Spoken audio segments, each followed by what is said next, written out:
Hello, welcome back for the maths again. Today we have surface of revolution. I think I've done another one before on this particular topic. I believe in Edexcel, this or Pearson Edexcel, whatever they call themselves these days. This is on not on the pure core, further pure core, but on the further pure. I don't know what they call it. It's the later on in the course, okay? And is mixing in this particular question hyperbolics, which does come earlier in further maths, and then surface revolution comes a lot later. Other boards might be, of course, be doing them within the same module. Okay, it's in parametric, so we're going to go straight away into all of this. The curve is defined for t, the parameter t between 0 and log 2, and we're going to use the standard formula.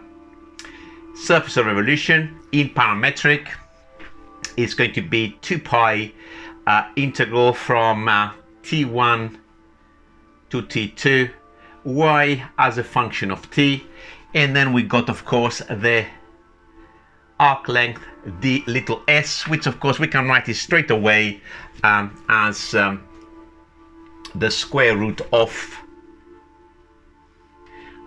dx by dt all squared plus dy by dt all squared, close square root and close the integral. Okay, so in our case now we need to put our quantities. I'm going to do it on this line still, so that is equal to 2 pi y as a function of t, all the limits, because the entire curve, it says between 0 and log 2. Let's put the limits straight away, not to log 2. Y as a function of t is the sech of t.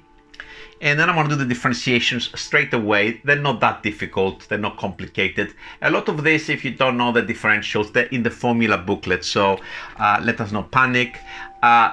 X is t minus the tanh of t, so that will differentiate to 1 minus tanh differentiates to sech squared positive, so it's going to be 1 minus sech squared of t, and of course that's that bit here. We need to not forget the square, plus dy by dt. Dy by dt is sech goes to minus, but the square will kill it, goes to sec, differentiates to sec tan, so that should be sech t tanh t. Very annoying having t's. There's a lot of t's in this functions, and we go also t as a parameter, close square root and the dt at the end. So what do we do next? Of course, we need to do this integral. The other day when I've done a similar integral, turned out to be quite disgusting by the end. I just hope that's a little bit better.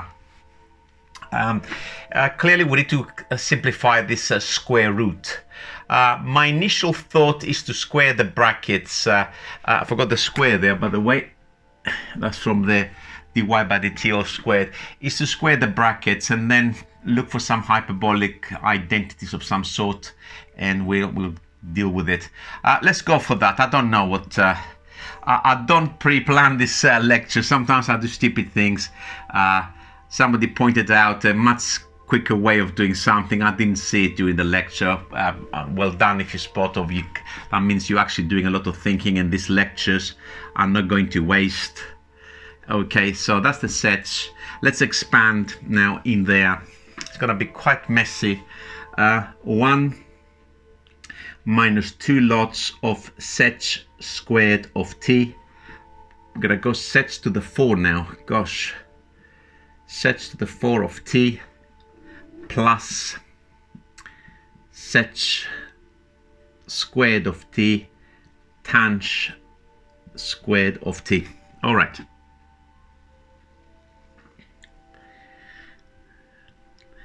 Initial thoughts after I'm looking at this, I'm a little bit scared. I'm going to be honest with you.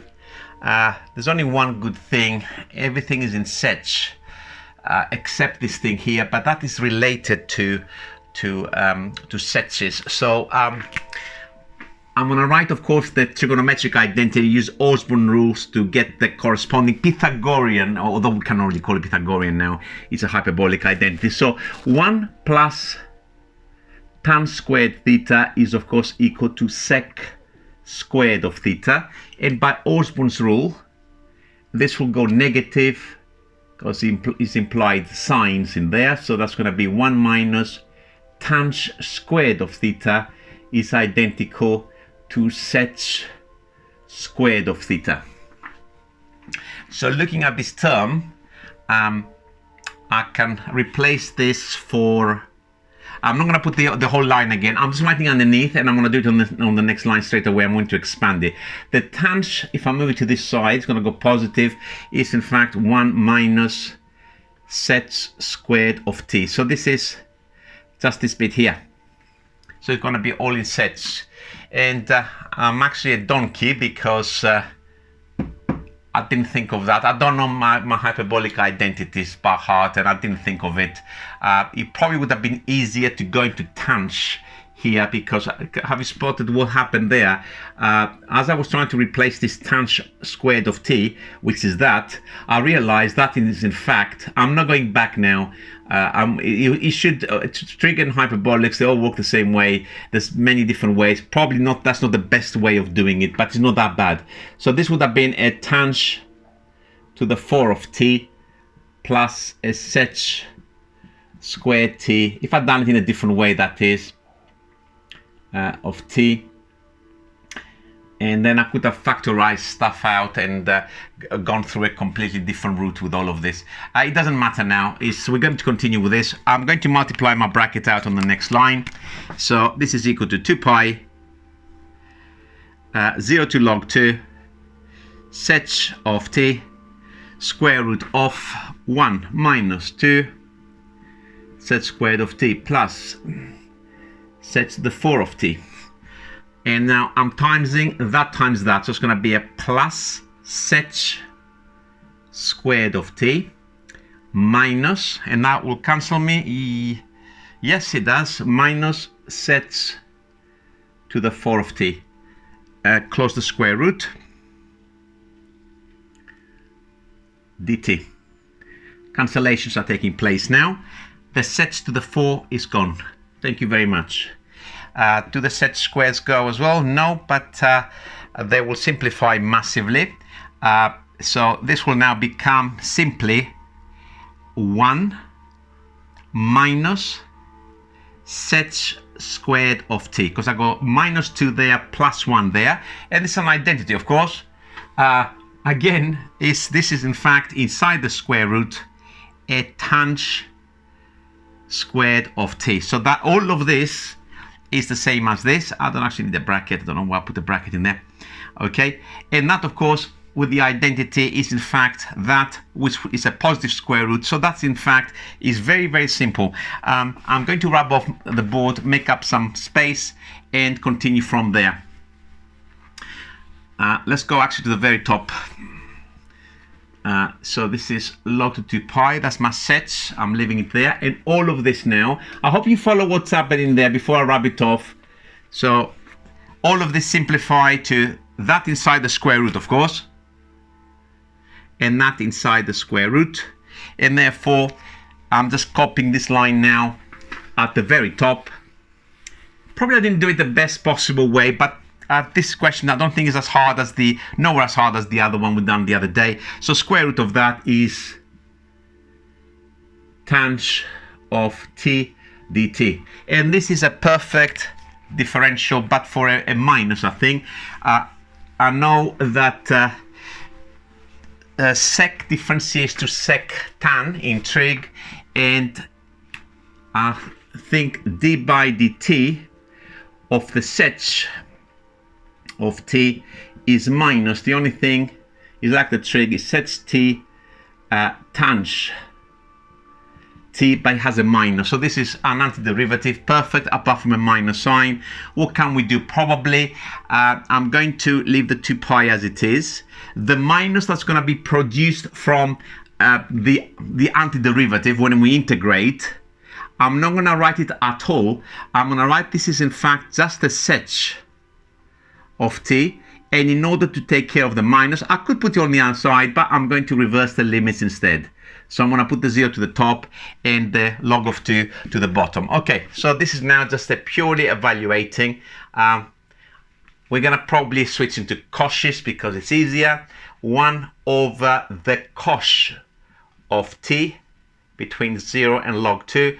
I think modern calculators can actually compute that if you go to the right menu. I don't have a calculator at the moment, so I'm going to go to first principles. So that is equal to 2 pi. It's not that long. It's also good practice.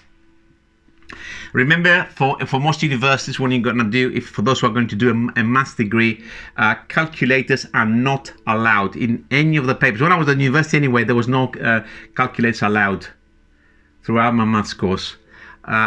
So that's a half e to the t plus a half e to the minus t log 2 at the bottom and 0 on the top. Two things at once.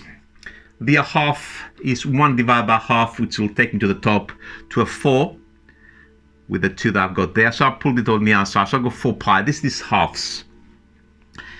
And now I'm ready to do my evaluation. For, of course, A level, you can just bang into a calculator and you probably would have finished by now. And now you will be laughing at me, waiting for me to finish. I'll be laughing at the very end. So we go 4 pi. We're putting 0 in there. So that is in fact e to the 0, which is 1 plus 1. So that's a half. Minus. We're putting log 2. So if we're putting log 2 into all of this, it's going to be 2 plus e to the minus log 2, which is another half. So that's going to be 5 over 2. So 1 over 5 over 2, which is 2/5 when I flip it upside down. Half take away 2/5, that's 0.5 take away 0.4, which is 1/10, and therefore I have an answer. It's of course 4/10 of pi, which of course is exactly the same as 2 pi over 5. I hope you liked it. I hope you saw a variant in there. I actually saw it too late. You could have done it probably a different way, and it was not bad at all once you've seen obviously what he's doing. See you very soon. Who's laughing now?